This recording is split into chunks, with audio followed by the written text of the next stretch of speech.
안녕하세요. 지방에서 작은 빵집을 운영하고 있는 30대 여성입니다. 작년까지만 해도 아버지와 같이 운영하던 빵집을 혼자 운영하려니 어색하다 못해 아버지가 그리울 지경이네요. 아직도 빵 반죽을 하다가 뒤를 돌아 아버지를 부르기도 하는데요. 언제쯤이면 아버지에 대한 부재를 마음속에 묻을 수 있을지 의문이에요. 사연을 보내는 지금 이 순간에도 아버지가 보고 싶거든요. 아버지는 20살이라는 어린 나이에 가장이 되었습니다. 같은 대학교 동기와 사고를 친 아버지께서는 할아버지와 할머니의 만류에도 저를 선택하셨어요. 학교까지 그만두시면서 말이에요. 모범생이던 아버지의 반항에 할아버지와 할머니는 절연을 선언하셨다고 해요. 그 후 아버지께서는 혼자서 가장의 무게를 짊어지기 위해 수많은 노력을 했고요. 대학교를 중퇴한 아버지가 할 수 있는 일은 많이 없었죠. 더군다나 목도 못 가누는 신생아를 들쳐업고 다니는 아버지에게 일자리를 줄 사장은 많지 않았죠. 그래서 아버지는 중국집 배달일과 전단지 아르바이트를 병행하며 저를 키우셨습니다. 그러던 중 중국집 사장님께서는 아버지에게 요리를 배워볼 것을 권하셨어요. 재능이 있다면서 말이에요. 머리가 좋던 아버지께서는 한 번 본 요리 방법은 절대 잊지 않고 기억에 그대로 요리를 만드셨거든요. 중국집 사장님 밑에서 조리사로 일하던 아버지께서는 몇 달 후 제빵 학원에 등록해 빵 만드는 법을 배우셨어요. 배움이 빨랐던 아버지께서는 학원을 다닌 지 6개월 만에 제빵사 자격증을 취득하며 빵집에서 일을 하셨죠. 1년 정도 동네 빵집에서 일하던 아버지께서는 다음해 자신의 빵가게를 열었고요. 비록 어머니께서 출산 중 돌아가셔서 얼굴도 제대로 몰랐지만 아버지는 언제나 딸인 저를 1등으로 챙겨주셨기 때문에 어머니의 부재를 느낄 새가 없었어요. 아버지가 얼마나 희생하는지 알기에 하루라도 더 빨리 취업하고 싶었고요. 그래서 간호학과를 선택하게 된 것이었죠. 간호학과를 졸업하고 간호사가 된다면 돈도 많이 벌어 아버지의 부담을 충분히 덜어드릴 수 있을 테니까요. 다행히 성적이 좋았기 때문에 무리 없이 간호학과에 입학할 수 있었어요. 대학교에 입학한 후 앞으로의 인생에 꽃길만 펼쳐질 거라고 생각했죠. 하지만 큰 오산이었네요. 대학교를 졸업하고 대학병원에 취업하자마자 눈앞에 들이닥친 것은 고액의 연봉도 간호사라는 자랑스러운 타이틀도 아닌 선배들의 집단 따돌림과 뒷담화였습니다. 간호사 사이에서 선배들이 후배를 괴롭히는 것은 일종의 관례 같은 것이었지만 저는 그 정도가 유난히 심했어요. 제일 고참이던 선배에게 집중적으로 괴롭힘을 당했거든요. 선배는 인수인계조차 해주지 않은 채 환자에게 주사를 놓으라고 시켰는데요. 우물쭈물하자 선배는 빨리 주사를 놓으라며 재촉하기까지 했어요. 어쩔 수 없이 환자에게 주사를 놓았지만 주사 놓는 방법을 제대로 배우지 못한 탓에 환자의 혈관을 터뜨리고 의사에게 혼날 수밖에 없었죠. 그뿐만이 아니었습니다. 물이라도 마시려 하면 어디선가 불쑥 나타난 선배는 마시던 물도 빼앗으며 팔자가 늘어졌다며 비꼬기까지 했어요. 너무 억울하더군요. 이유도 모르고 당하니 화가 날 지경이었고요. 그래서 한날은 용기를 내 선배에게 직접 물어보았습니다. 왜 그렇게 맨날 괴롭히는지요? 그랬더니 돌아오는 선배의 대답이 더 과간이었네요. 야, 사람이 좋아하는데 아무 이유가 없듯이 나는 그냥 네가 아무 이유 없이 싫어. 굳이 한 가지 이유를 꼽자면 네 그 흐리멍텅한 눈이 싫다고 해야 하나? 너네 부모님도 참 불쌍하시다. 너 같은 걸 낳으시고 우리 딸이 간호사가 됐다고 온 동네방네 자랑을 하고 다닐 텐데. 나는 시집 가기도 전에 기도부터 하려고. 시집 가서 너 같은 애 낳으면 소방 맞아도 할 말 없는 거잖아. 우리한테 말은 안 했지만 혹시 모르지? 맹추 딸 낳은 죄로 너네 엄마도 네 할머니한테 소금이나 맞으면서 구박당했을지. 몸에 있는 힘이란 힘은 다 주고 찾아갔지만 돌아온 것은 조롱과 비웃음뿐이었습니다. 그 후 선배의 괴롭힘은 더 심해졌고요. 구내 식당에서 밥을 먹고 있으면 선배는 자기가 먹던 음식을 식판에 부어버리곤 간호사 무리와 키득거리며 지나쳐갔어요. 선배의 괴롭힘이 심해질수록 그만두고 싶은 마음은 굴뚝 같았죠. 매일 밤 제발 사고가 나기를 바랄 정도로요. 그렇다고 해서 간호사 일을 그만둘 수는 없었습니다. 아버지에게 이제야 자랑스러운 딸이 되었는데 행복스레 딸 자랑을 하던 아버지 얼굴에 먹칠을 하고 싶지 않았거든요. 그래서 꾸역꾸역 선배의 괴롭힘을 참으며 병원을 다녔죠. 하지만 지속적인 언어폭력과 무시는 점점 더 몸과 마음을 지치게 만들었어요. 스트레스는 폭식으로까지 이어져 입사를 한 지 6개월 만에 30kg까지 쪄버렸고요. 살이 찌자 선배는 더 악랄하게 괴롭혀오더군요. 외모 비하까지 서슴지 않으면서 말이에요. 내가 볼 때 미라 씨는 병원이 아니라 정육점으로 출근을 해야 될 것 같은데? 지금 모습에서는 간호사보다 정육점 주인이 더 잘 어울릴 것 같거든. 이왕 이렇게 된 거 병원 일 그만두고 정육점 주인으로 이직이나 하지 그래? 솔직히 같이 일하는 우리야 눈을 포기한다 생각하고 일하면 그만이지만 다른 손님들한테는 민폐일 것 같아서. 어디 요즘 간호사가 의료진이기만 해? 환자들 상대하는 서비스직에 더 가깝지. 미라 씨도 그 튀어나온 비계살 보면서 잘 생각해봐. 미라 씨가 환자고 같은 간호사가 있으면 날씬하고 일 잘하는 간호사한테 자기 몸을 맡기고 싶겠어? 선배의 괴롭힘이 심해지자 머리부터 발끝까지 스트레스가 번져 출근조차 하지 못하겠더군요. 그래서 결국 모든 것을 다 포기한 채 간호사가 된 지 1년 만에 병원을 그만두게 된 것이었죠. 모든 사실을 알게 된 아버지께서는 불같이 화를 내시며 당장 병원에 달려갈 듯 소매를 걷어붙이셨어요. 하지만 못되기로 둘째가라면 서러운 선배가 아버지가 운영하는 빵집을 알아내 해코지를 할까 고개만 절레절레 흔들 뿐이었죠. 미련한 만큼 살까지 찐 채 아버지에게 징징거리는 스스로의 모습에 울컥 눈물이 터져 나왔는데요. 아버지께서는 이런저도 딸이라고 꼭 끌어안아 주시면서 그동안 쓰레기 같은 곳에서 잘 버텼다며 제 마음을 헤아려 주셨네요. 따뜻하게 보듬어 주시는 아버지를 보며 아버지의 딸로 태어나길 참 잘했다는 생각을 했고요. 병원을 그만둔 후 한 달 동안은 아무것도 하지 않고 방 안에만 틀어박혀 먹고 자고를 반복했어요. 그러다 아버지가 퇴근하는 시간이 되면 집 청소를 해놓으려 준비를 했습니다. 하지만 아버지는 그마저도 못하게 막으시며 그저 편하게 푹 쉬라고만 할 뿐이었어요. 처음 며칠간은 아무것도 안 하는 삶이 좋았지만 2달째가 되니 심심한 것도 심심한 거지만 아버지에게 죄송한 마음이 들었네요. 빵집을 여는 아버지께서는 6시에 일어나 빵집으로 출근해 13시간이 넘는 시간 동안 빵을 만들고 팔고 정리까지 하셨으니까요. 처음에는 무슨 일을 할까 생각부터 했습니다. 다른 병원 간호사로 일하는 것도 생각해 보았지만 또 다른 병원에서도 전과 같은 괴롭힘을 당할까 두려움이 앞서더군요. 그래서 간호사 일은 제외하기로 마음을 먹었죠. 물론 4년간의 대학교에 낸 등록금과 지금까지 간호사로 일하던 시간이 아깝기는 했지만 그게 앞으로 인생을 사는데 큰 영향을 주는 것은 아니잖아요.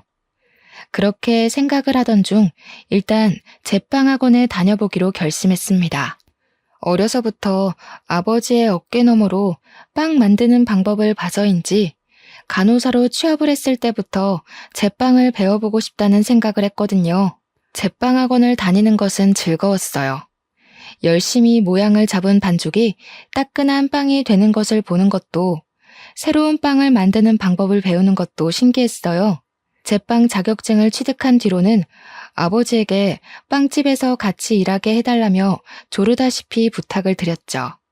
마침 카운터 직원이 그만두는 바람에 사람이 필요했던 아버지께서는 흔쾌히 허락하셨고요.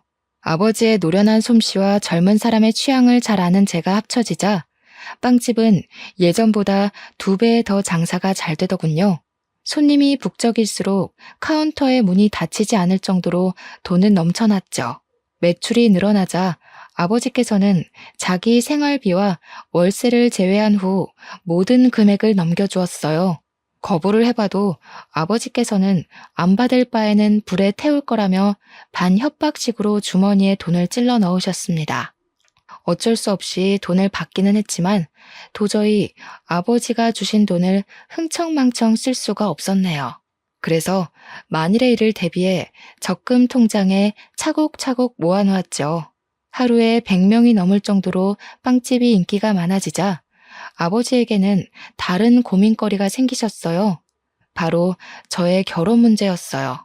28살로 홍기가 꽉 찬 저를 보며 아버지께서는 제발 괜찮은 사람과 결혼을 했으면 좋겠다고 노래를 부르셨는데요. 그런데 며칠 후 거짓말처럼 호감을 표시하는 사람이 생기더군요. 빵집 단골 손님이던 남자는 어느 날 번호가 적힌 쪽지를 주고 갔죠.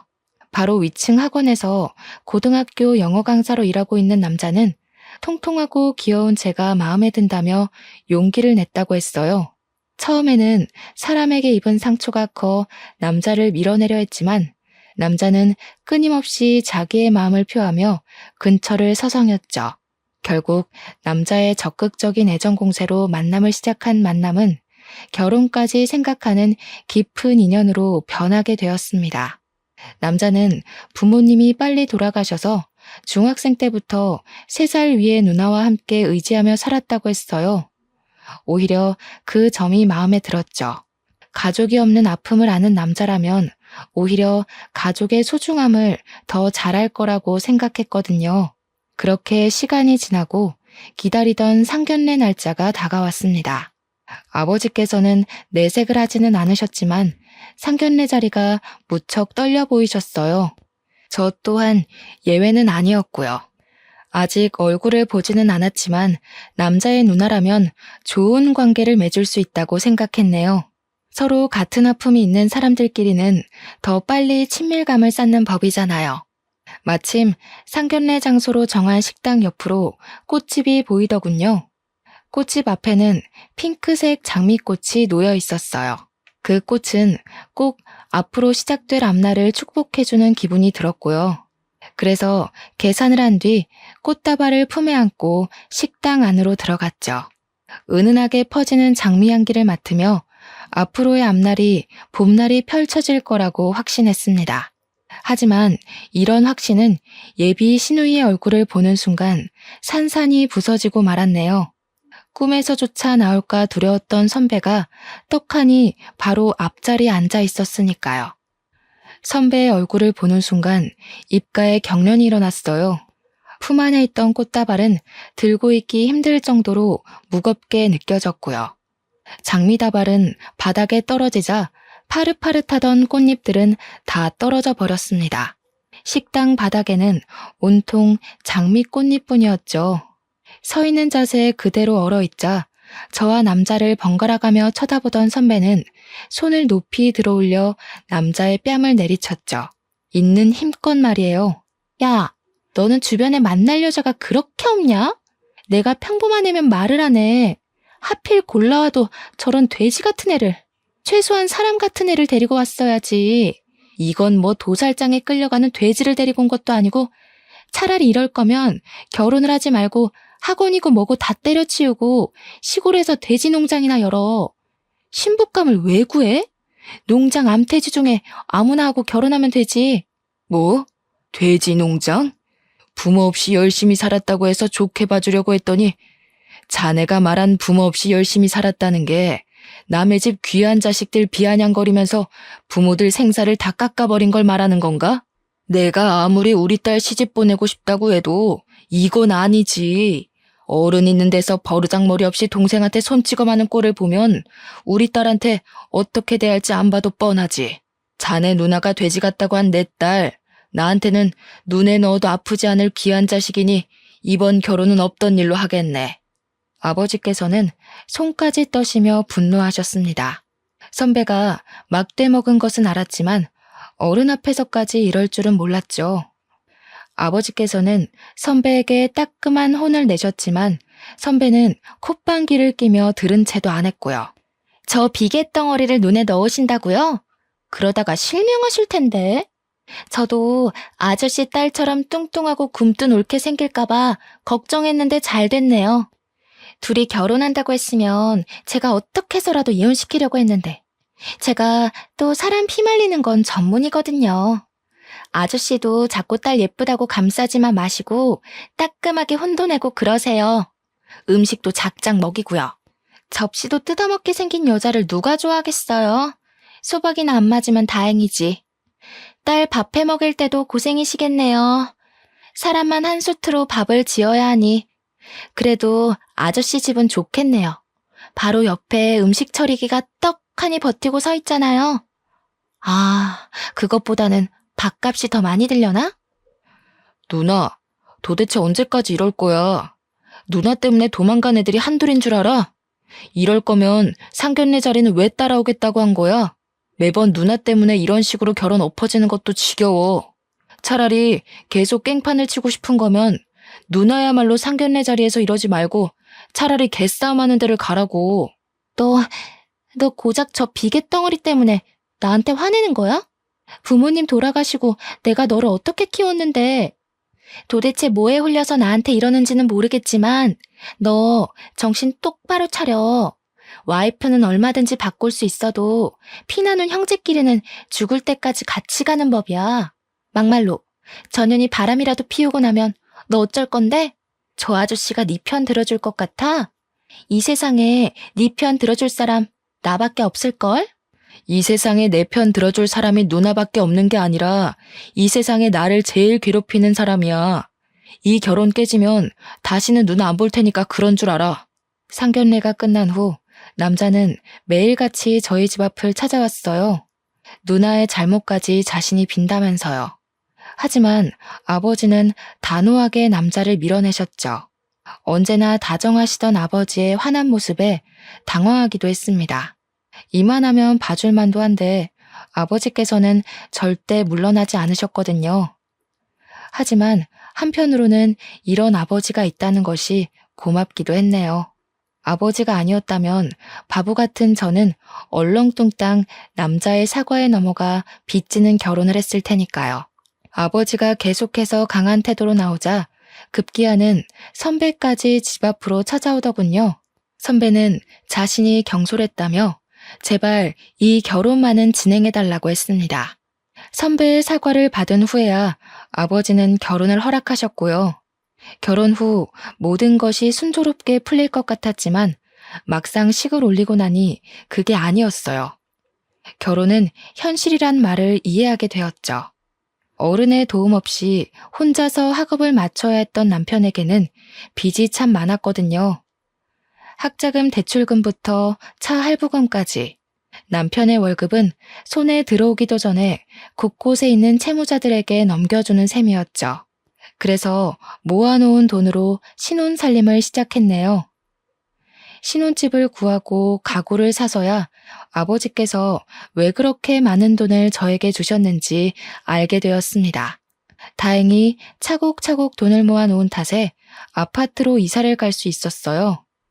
물론 20년이 지난 구축이기는 했지만 집주인이 워낙 관리를 잘해놓은 탓에 리모델링을 할 필요도 없었고 더군다나 위치가 너무 좋았죠.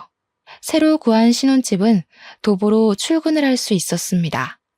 신혼집을 구하고 가구로 집을 채워놓고 나니 딱 절반 가까운 금액이 수중에 남더군요.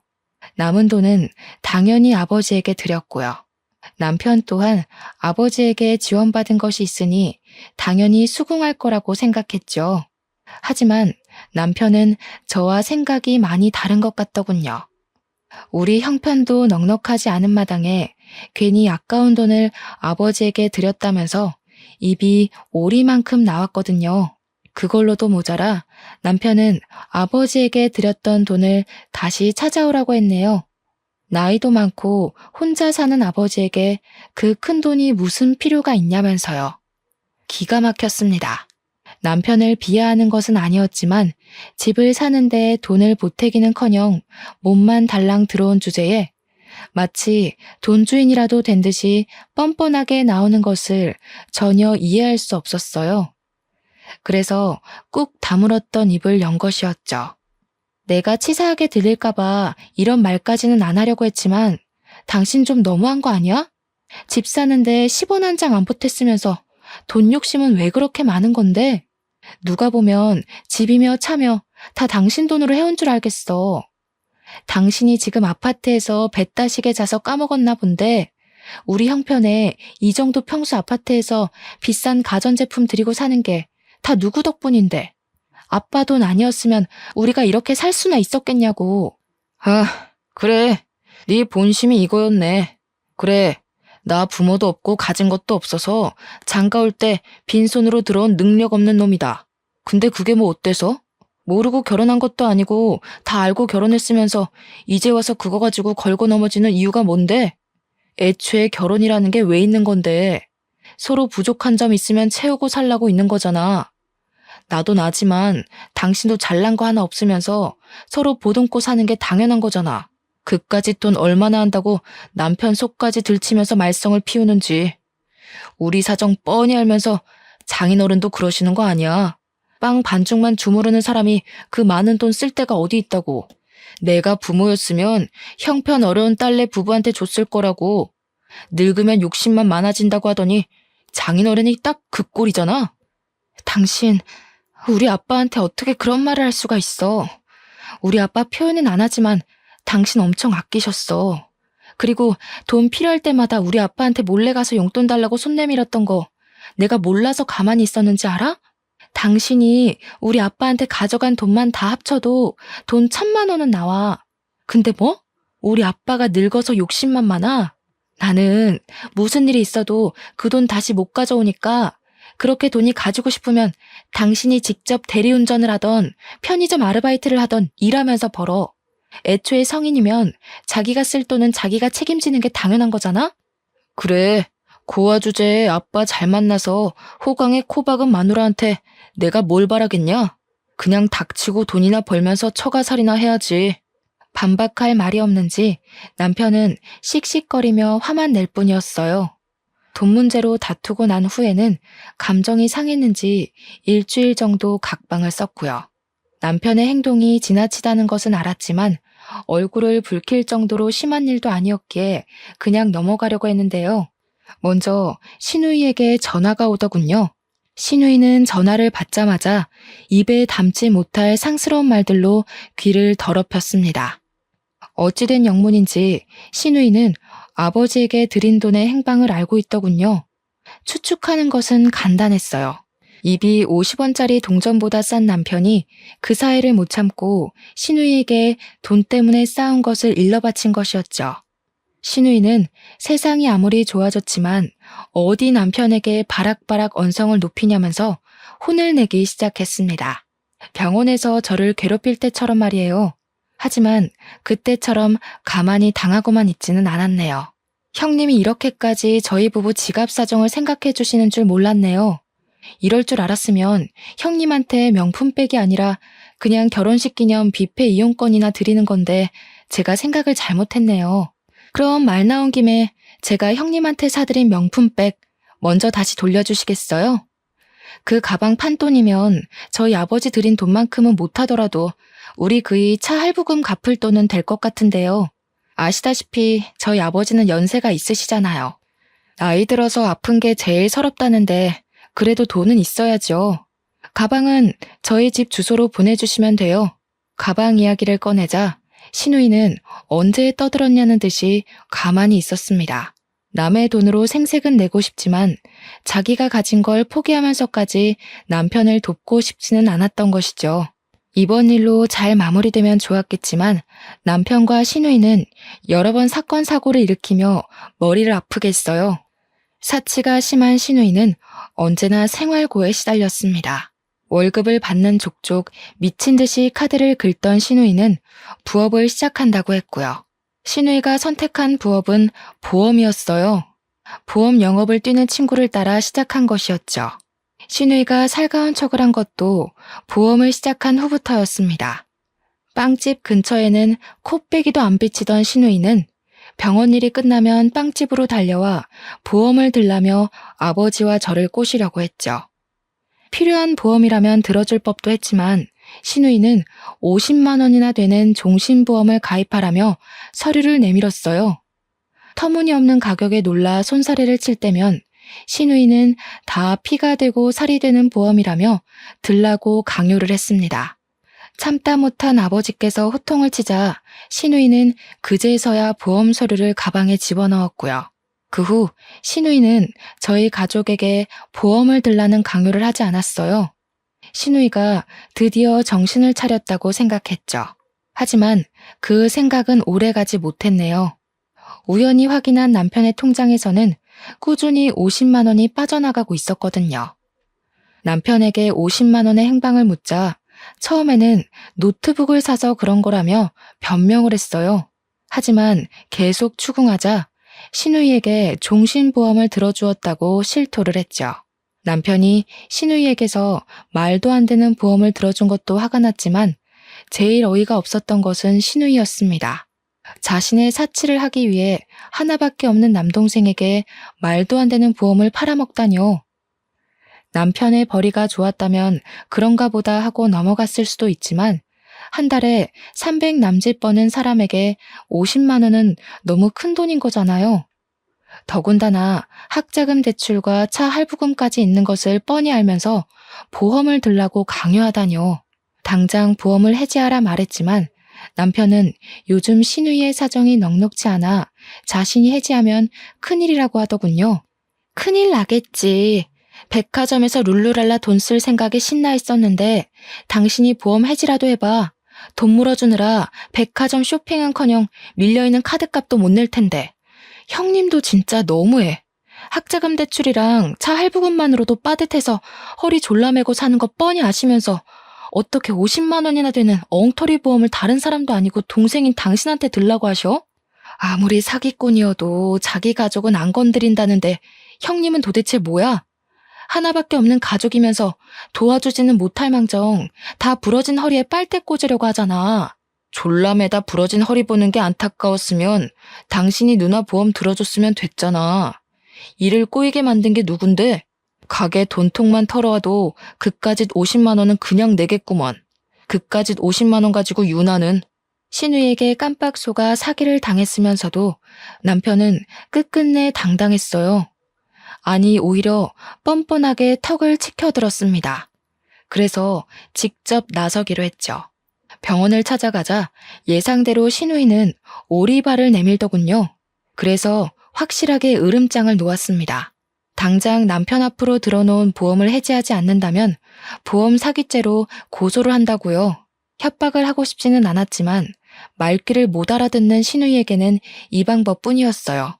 역시 고소를 한다는 소리에 신우이는 금세 꼬리를 내렸고요.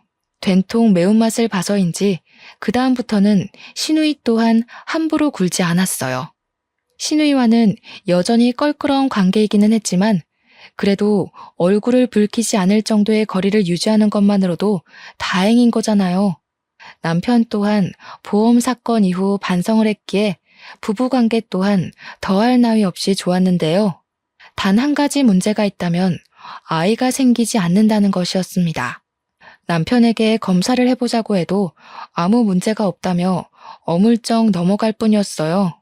처음에는 남편의 말처럼 시도하다 보면 언젠가는 아이가 찾아오겠지라고 생각했지만 1년이 지나도 아이는 저희 부부에게 오지 않더군요. 그런데 남편은 뜬금없이 혼자서 2박 3일로 여행을 가고 싶다고 했어요. 저는 흔쾌히 수락을 했고요. 샤워를 하러 간 남편의 핸드폰은 거실 소파에 있었는데요. 진동이 울리며 병원에서 문자 하나가 날아오더군요. 정관 수술 날짜였습니다. 문자를 확인하자 당황스러움을 감출 수가 없었어요. 이세를 얼마나 가지고 싶어 하는지 아는 장본인이 정관 수술이라뇨. 그래서 샤워를 하고 나온 남편에게 핸드폰을 보여주며 물어보았습니다. 그랬더니 남편은 의외의 대답으로 또 한 번 저를 놀라게 했네요. 실은 누나가 우리 사이에 아이 갖는 걸 싫어해서 당신 닮은 아이 낳으면 연 끊을 정도로 꼴 보기 싫을 것 같다고 해서 솔직히 당신한테 말은 안 했지만 사실 나도 아이 낳는 건 좀 그래. 윗물이 맑아야 아랫물이 맑은 건데 우리 둘 다 잘난 구석이라고는 하나도 없잖아. 이참에 잘 됐지 뭐. 애 이야기 나올 때마다 연기하는 것도 힘들었는데 이참에 우리 애 없이 둘이서만 재미있게 살자. 온몸에 피가 빠져나가는 느낌이었습니다. 남편은 물론 시누이까지 끔찍하게 느껴졌어요. 두 남매의 손바닥 위에서 놀아났다고 생각하니 눈물조차 나오지 않을 정도로 비참했고요. 그동안 아이를 가지고 싶다며 설레발치던 모습을 보며 두 남매가 뒤에서 얼마나 비웃었을지 상상하자 소나기에 있던 힘이 쫙 빠져나갔죠. 이쯤 되니 이혼을 고민하게 될 정도였습니다. 우유부단한 남편의 성격은 흐린 눈으로 지나갈 수 있었지만 그 앞에 버티고 서 있는 시누이의 횡포는 눈이 매워 도저히 그냥 넘어갈 수가 없었거든요. 결국 고심 끝에 이혼을 결심하고 아버지에게 말씀을 드렸죠. 그랬더니 아버지께서는 자기가 알아서 할 테니 그냥 참고 살라며 말씀을 하셨어요. 충격적이었습니다. 언제나 제 선택을 믿어주고 든든하게 지켜주던 아버지께서 시누이와 남편의 잘못을 눈감아 주라고 하다니 말이 되지 않는 거잖아요. 그런데 얼마 안 가 병실에 누워 계신 아버지를 보자 서운한 마음을 가졌던 것도 후회가 되어 돌아왔네요. 아버지께서는 간암 말기 환자로 시한부 판정을 받은 거나 다름이 없는 상태셨습니다. 자신이 죽으면 혼자 남을 딸을 걱정해 이혼을 하지 말고 버티라고 한 것이고요. 이미 늦었다는 것을 알고 있었지만 그래도 희망의 끈을 놓고 싶지는 않았어요. 아버지가 없는 세상에서 혼자 사는 것은 도저히 상상할 수가 없을 만큼 끔찍했으니까요. 하지만 아버지는 이미 늦었다면서 씁쓸한 미소를 지으시며 남은 시간을 항암 치료나 하면서 허비하고 싶지 않다고 말씀하셨어요. 그러면서 남은 시간을 단둘이서 행복하게 보내자고 하셨고요. 그래서 빵집까지 닫으며 그동안 가게를 운영하느라 그간 가보지 못했던 제주도 여행도 가게 되었습니다. 그런데 제주도에서 돌아온 후 아버지께서는 뜬금없이 빵가게를 이전한다고 말씀하셨어요. 당황스러웠지만 언제나 옳은 선택을 하시던 아버지였기에 이번에도 믿고 따르기로 했죠. 이사 간 곳의 건물주 아저씨는 참 다정하고 친절한 분이셨어요. 건물주 아저씨는 의사로 노후를 위해 건물을 매입했다고 설명하셨네요. 빵가게를 이전한 후 아버지의 상태는 급격하게 나빠지셨습니다. 혼자서 빵가게를 운영하게 되자 막막해지는 기분이었어요. 당장이라도 병원에 계신 아버지에게 달려가고 싶을 만큼 카운터에 혼자 남겨진 것이 두려웠죠. 하지만 그럴 때마다 힘이 돼준 것은 건물주 아저씨였습니다. 아저씨께서는 퇴근 시간마다 들러 위로를 해주시면서 청소 같은 것도 도와주셨어요. 숨겨진 아저씨의 딸이 아닐까라는 우스운 생각을 할 정도로 아저씨는 저를 세입자 그 이상으로 생각해 주셨죠. 마치 자신의 친딸처럼 말이에요. 사모님 또한 정말 좋은 분이셨습니다. 혼자서 큰 빵가게를 운영하는 것이 대단하다며 반찬을 가져다 주셨거든요. 좋은 인연으로 연결된 빵가게에서 저는 그 어느 때보다 편한 마음으로 일에 열중할 수 있었네요. 금요일 밤 여느 때와 같이 마감 청소를 하고 있자 아저씨께서는 문 밖에서 손을 흔드셨습니다. 그런데 아저씨 뒤에는 익숙한 모습의 사람이 보였어요. 시누이였습니다. 시누이는 아저씨를 보더니 깜짝 놀라며 냉큼 인사부터 했어요. 버릇없고 아나무인인 시누이가 모르는 사람에게 인사부터 하다니 당황스러웠죠. 하지만 이야기를 나눠보니 시누이가 아저씨에게 인사를 한 이유를 알겠더군요. 건물주 아저씨는 시누이가 일하는 병원의 새로운 의사셨거든요. 올케는 정말 제 친자매랑 다를 게 없어요. 저희 올케한테 이런 은혜를 베풀어 주시다니 몸둘 바를 모르겠네요. 사돈어른께서도 올케가 이렇게 잘 지내는 모습 보면 편안하게 눈 감으실 수 있을 것 같아요. 시누이는 정말 소중한 가족이라도 된 듯 손으로 눈물까지 찍어내며 가증스러운 연기를 펼쳤어요. 그 모습을 본 아저씨께서는 신우이의 마음 씀씀이에 크게 감동하신 듯 했고요. 그 후 신우이는 병원 일이 끝나기만 하면 건물주 아저씨와 함께 가게를 찾아왔어요. 쉬는 날이면 아저씨가 오는 시간에 맞춰 가게의 문을 열 때도 있었죠. 신우이가 가게에서 하는 일은 테이블에 앉아 핸드폰을 하는 것이 다였는데요.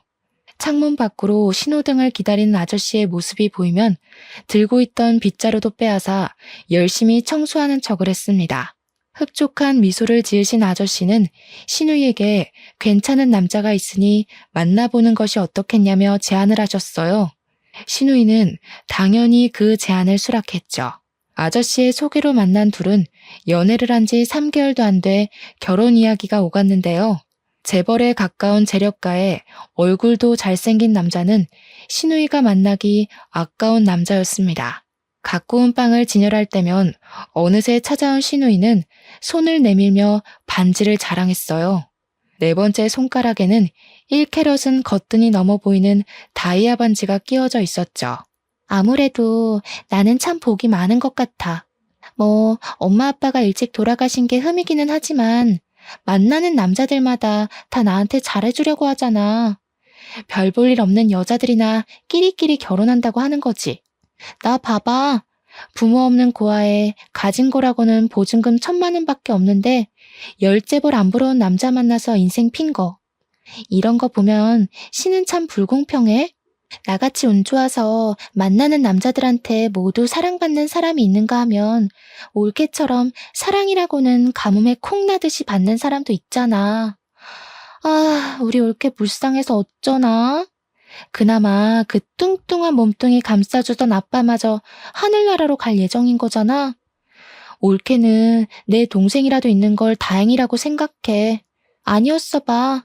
지금쯤 험한 사람 만나서 이 빵집도 다 날리고 판자촌 같은 집에서 유통기한 지난 삼각김밥이나 뜯어먹으면서 살았을걸? 어떻게든 무시하려고 했지만 신우이는 가는 곳마다 따라다니며 신경을 살살 긁어댔습니다. 가뜩이나 쇠약해진 아버지로 인해 곤두선 신경은 신우이의 막말로 인해 피가 날 정도로 고통스러웠죠. 그래서 다물고 있던 입을 열게 된 것이고요. 운이 좋은 게 아니라 남의 걸 잘 뺏어가는 거죠. 저 아니었으면 형님이 아저씨 만날 일도 없었고 분에 넘치도록 좋은 남자 만날 일도 없었을 거 아니에요. 저 아니었으면 말년에 편의점 돌아다니면서 폐기 처분된 삼각김밥 구걸하는 건 아마 형님이었을걸요? 세상 어느 남자가 돈 벌어오는 족족 다 써제끼는 여자랑 결혼하고 싶어 하겠어요. 제발 남의 거 훔쳐갔으면 창피한 줄 알고 입 좀 다물고 사세요. 이게 어디서 훈계질이야? 요즘에 봐줬더니 네가 날 아주 만만하게 보는구나. 카운터 앞에 서 있던 신우이는 빵 진열대로 걸어오더니 급기야 머리채를 잡기까지 했습니다. 어찌나 억센 힘으로 머리를 잡아챘는지 모근이 뽑히는 느낌까지 들었죠. 질 수 없어 힘겹게 팔을 들어 길게 늘어진 신우이의 머리채를 잡자 신우이는 가게가 떠나가라 비명을 질렀어요. 그런데 때마침 들어온 아저씨께서는 그 모습을 보더니 화들짝 놀라며 들어와 저희 둘을 뜯어 말리셨죠. 눈을 치켜뜨던 신우이는 아저씨를 보자 금세 눈물을 글썽이며 불쌍한 척 연기를 했습니다. 바로 해명하려 했지만 급기야 다리에 힘이 풀린 척 연기까지 하는 신우이를 보자 어이가 없어 말이 나오지 않을 정도였어요. 그 모습을 보던 아저씨께서는 신우이 편을 들며 윗사람에게 그러면 안 된다며 저를 꾸짖으셨고요. 그날 일이 있은 후 아저씨께서는 저희 가게로 들러 가족끼리 친하게 지내야 된다고 하셨습니다. 더 이상 신우이에 관해서 말을 하기 싫어 그냥 고개만 끄덕였죠. 그러자 아저씨께서는 신우이의 칭찬을 하셨어요. 요즘 같은 세상에 시부모에게 잘하기 위해서 잘 다니던 직장까지 그만두고 요리학원에 다니며 열심히 신부 수업을 받는 처녀가 어디 있냐면서요. 결국 신우이 편만 드는 아저씨를 보며 결국 폭발하고 말았죠. 가식덩어리 안에 숨겨진 신우이의 음흉한 진짜 속내를 모르는 아저씨가 밉게만 느껴졌거든요. 그래서 신우이의 모든 실체를 까발렸죠. 하지만 아저씨께서는 단지 신우이에 대한 질투 정도로 넘기며 신우이와 사이좋게 지내라는 말만 할 뿐이었어요. 단시간 안에 아저씨를 자신의 편으로 구워 삶은 신우이를 보며 손뼉을 칠 수밖에 없었고요. 그래서 집에 더 빨리 들어갔습니다. 신우이의 실체를 아는 아버지라면 무조건 편을 들어주실 게 분명했거든요. 집에 문을 열고 깜짝 놀랄 수밖에 없었네요. 아버지께서는 의식을 잃은 채 거실 바닥에 쓰러져 계셨거든요. 한 손에는 아버지가 좋아하시던 닭발이 들려 있었습니다. 그게 어찌나 마음이 아프던지 저는 황급히 아저씨에게 전화해 아버지를 병원으로 옮겼지만 끝내 아버지께서는 눈을 뜨지 못한 채 세상을 떠나셨어요. 중요한 수술이 잡혀 있다던 아저씨께서는 장례식장까지 잡아주시며 최선을 다해 도와주셨습니다. 그저 고마울 뿐이었죠. 아저씨가 나가고 넓은 장례식장 안에 혼자 있자 쓸쓸함과 서러움이 한꺼번에 밀려오더군요. 그래서 남편에게 황급히 전화를 건 것이고요. 허우대뿐인 남편이라고 해도 지금은 그 허우대라도 필요했거든요. 하지만 남편은 몇 통의 전화를 해도 받질 않았습니다. 결국 혼자서 텅 빈 장례식장을 지켜야 했죠. 불행 중 다행인 것이 있다면 장례식장에 온 사람이 손에 꼽을 만큼 적다는 것이었어요. 장례식에 온 사람들을 맞을 때면 내가 왜 이곳에 있는지 까먹을 정도로 아버지의 죽음은 멀게만 느껴졌는데요. 아버지의 영정사진을 마주할 때면 아버지의 죽음이 코앞으로 다가와 숨통을 조여오더군요. 숨쉬는 것도 버거운 고통에 눈물조차 흐르지 않았습니다. 가슴을 두드리며 힘겨워하고 있을 때 진한 술 냄새가 느껴졌어요. 주인은 바로 신우이였죠. 술에 거하게 취한 신우이의 한 손에는 초록색 병이 들려 있었죠. 신우이는 오자마자 바닥에 누워 꼬부라진 혀를 놀리기 시작했습니다. 누굴 닮아 사교성이 없나 했더니 다 지아비를 닮아서 그런 거였어. 그런 게 아니면 장례식장에 개미 한 마리 없는 게 말이 되겠냐고. 이게 다 인생을 잘못 살았다는 증거지. 오지도 않는 사람 기다리면서 시간 낭비, 돈 낭비할 바에는 그냥 밖에서 돗자리 하나 깔고 앞에 사진이나 놓는 게 훨씬 낫지 않나? 나 같으면 창피해서라도 빨리 발인하고 집에 갈 텐데. 올케는 참 낯짝도 두꺼워. 원래 피부 껍데기가 두꺼워서 그런 건가? 형님, 아무리 제가 밉다고 해도 그렇지 어떻게 저희 아버지 마지막 가시는 길까지 따라와서 행패를 부릴 수가 있으세요? 제가 형님한테 뭘 그렇게 잘못했길래 저희 아버지 장례식장까지 따라 들어와서 괴롭히는 거예요? 간호사 때부터 지금까지 아무 이유도 없이 사람 피 말리는 거 지겹지도 않으세요? 누가 먼저 시작한 건데. 애초부터 난 너네 부녀 마음에 들지도 않았어. 그러면서 신우이는 꽁꽁 감춰뒀던 이유를 말하기 시작했습니다. 아버지께서는 제가 야간 근무를 할 때면 손수 도시락을 만들어 가져다 주셨는데요. 아버지가 싸다 주신 도시락을 먹는 모습을 볼 때면 자신은 느껴보지도 못한 부모의 사랑을 과시하는 것 같아 꼴배기가 싫었다고 하더군요. 정말 황당했어요. 고작 그런 사소한 이유로 지금까지 아무 죄 없는 사람을 괴롭히다니 이해할 수도 없었고요. 이제 끔찍하게 예뻐해주던 아빠도 없으니 앞으로 우리 돼지 신우이는 누가 돌봐주려나? 원래 주인 없는 가축은 다른 사람한테 팔리기 마련인데 가진 거라고는 배에 낀 기름밖에 없으니 어떡하려나? 혹여라도 내 동생이 평생 너 같은 돼지 돌봐줄 거라고 생각하지는 말고 내 동생은 이미 너보다 훨씬 예쁘고 능력 좋은 애 물어서 새 출발하려고 준비 중이거든. 아마 지금도 그 애랑 같이 있을걸? 그러니까 너는 가만히 있다가 칼 들고 찾아온 미친놈한테 썰려 먹힐 준비만 하고 있어. 그게 최선이니까. 감히 내 딸한테 그게 무슨 막말이야? 신우이의 조롱을 당하고 있을 때였습니다. 뒤에서 아저씨의 호통 소리가 쩌렁쩌렁하게 울려 퍼졌죠. 깜짝 놀라 뒤를 돌아보자 아저씨는 붉어진 얼굴로 신우이를 노려보고 있었어요. 성난 아저씨의 얼굴을 본 신우이는 술에 확 깬 듯 보였습니다. 누워있던 자리에서 냉큼 일어난 신우이는 자기가 술김에 나쁜 버릇을 잡아주려 따끔하게 혼을 낸 것이라며 되도 안 되는 변명을 늘어놓았어요. 그동안 우리 딸 잘 봐달라고 분에 넘치는 선짜리도 억지로 주선해서 끼워 맞춰줬더니 어디 감히 시차짓을 하고 있어? 딸이라뇨? 그게 무슨 말씀이신지. 아저씨 입에서 나온 딸이라는 말에 저와 신우이 모두 당황할 수밖에 없었어요. 아무 말도 못하고 입만 뻐끔거리고 있자 뒤이어 들어온 사모님은 눈물을 훔치며 제 어깨를 꼭 끌어안아 주셨고요. 이제야 나타나서 미안하다. 우리 딸. 사모님 입에서 나온 딸이라는 말은 귀에 착 달라붙어 왔죠. 그리고 본능적으로 알 수 있었습니다. 사모님이 돌아가신 줄로만 알았던 어머니였다는 걸요. 부잣집 외동딸이었던 어머니의 임신 소식에 외가댁에서는 골머리를 앓으셨다고 해요. 그럴 수밖에 없었어요.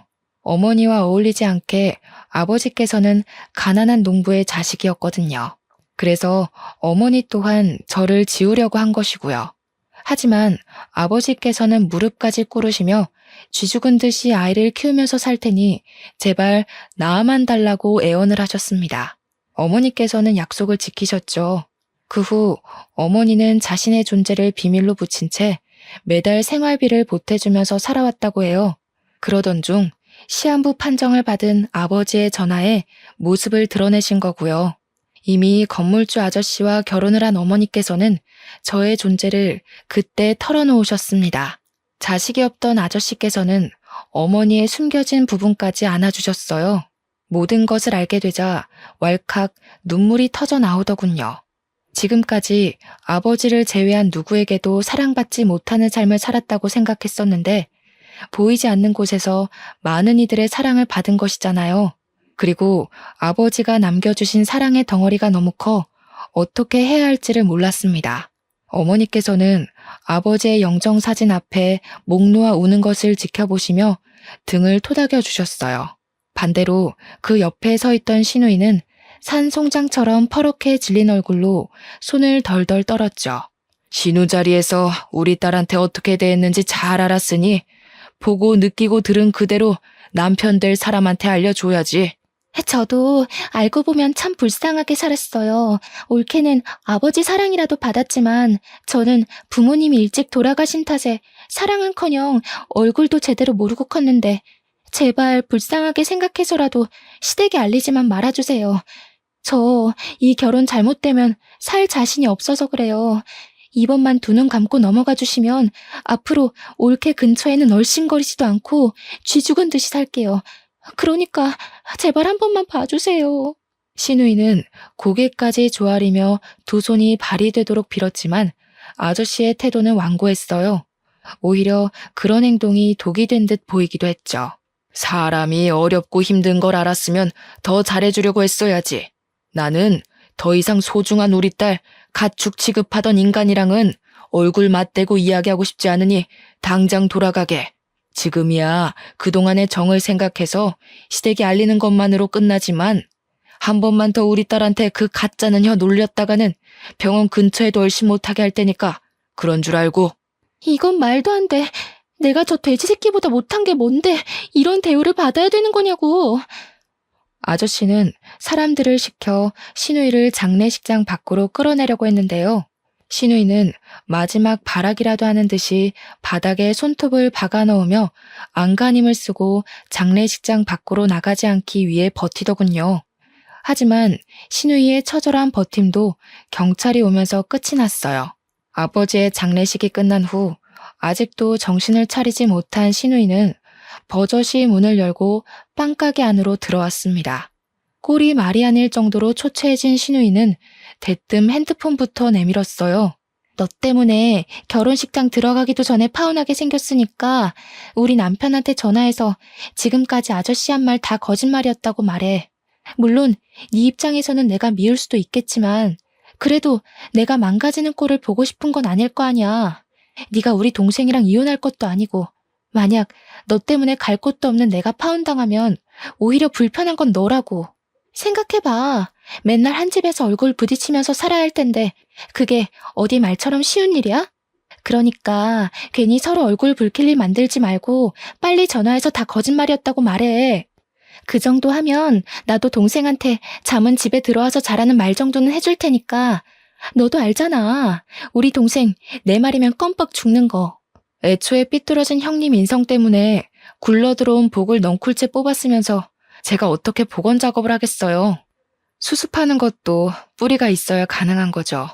아저씨 눈에 잘 띄어서 부자 남편이랑 결혼할 뻔한 것도 다 자기 복대로라고 하셨으니 이번에도 형님 복대로 알아서 잘 처리해보세요. 형님이 진짜 복이 있다면 제 도움 없이도 잘 처리할 거 아니에요. 별 시답지도 않은 동생으로 흥정이나 해볼까 머리 굴리신 모양인데 형님 동생 떳떳하게 거래할 만큼 가치 있는 사람 아니에요. 아, 혹시나 나중에 또 조도 안 가질 동생 들고 와서 헛소리 할까봐 미리 말하는데요. 폐기 처분된 형님 동생 데리고 살 생각 없으니까 데려가서 구워 먹던 삶아 먹던 알아서 하세요. 상해서 먹을 수가 있을지 모르겠지만 그럼 지금까지 좋은 꿈 꿨다 생각하시고 앞으로는 시궁창 같은 현실에서 어디 한번 잘 살아보세요. 다른 사람들은 다 아는 현실을 인정하지 못한 신우이는 진열해 놓은 빵을 바닥으로 던지며 행패를 부리기 시작했어요. 저는 당연히 그 모습을 카메라로 촬영해 건물주 아저씨한테 보냄과 동시에 112에 신고를 했죠. 그 일이 있고 난 후 결국 신우이의 결혼은 무산이 되었다고 했습니다. 양파 껍질처럼 까도 계속 나오는 신우이의 실체에 남자 쪽 부모님께서는 크게 분노하셨고요. 들리는 말에 의하면 그동안 신우이가 물처럼 써댄 돈을 다 신우이 앞으로 청구하셨다고 하더군요. 병원까지 그만두고 부잣집 사모님이 된다며 동네방네 소문내고 다니던 신우이는 현재 조그마한 병원의 간호사로 일하며 빚을 갚는 중이라네요. 누나에게 떨어질 콩고물을 기대하던 남편은 상황이 자신에게 불리하게 돌아가자 집으로 슬금슬금 기어들어왔는데요. 남편을 보자마자 멱살을 잡아올리는 아저씨 덕분에 편하게 이혼할 수 있었죠. 현재 건물주 아저씨의 양녀로 들어가 어머니와 함께 행복한 시간을 보내고 있는 중입니다. 여전히 아버지가 보고 싶어 눈물을 흘리는 날도 있지만 그럼에도 지금 주어진 상황에 감사하며 행복하게 살려고 노력 중이에요. 지금 누리고 있는 것 또한 아버지의 사랑으로 만들어진 결과니까요. 사연을 시청하시는 분들 중에서도 현재 힘든 상황을 겪고 계실 분들이 있을 텐데요. 그럴 때면 나를 제일 사랑해주던 사람을 떠올리며 힘을 내시길 바랍니다. 모쪼록 시청해주신 여러분도 행복하시길 빌며 사연 마무리하겠습니다.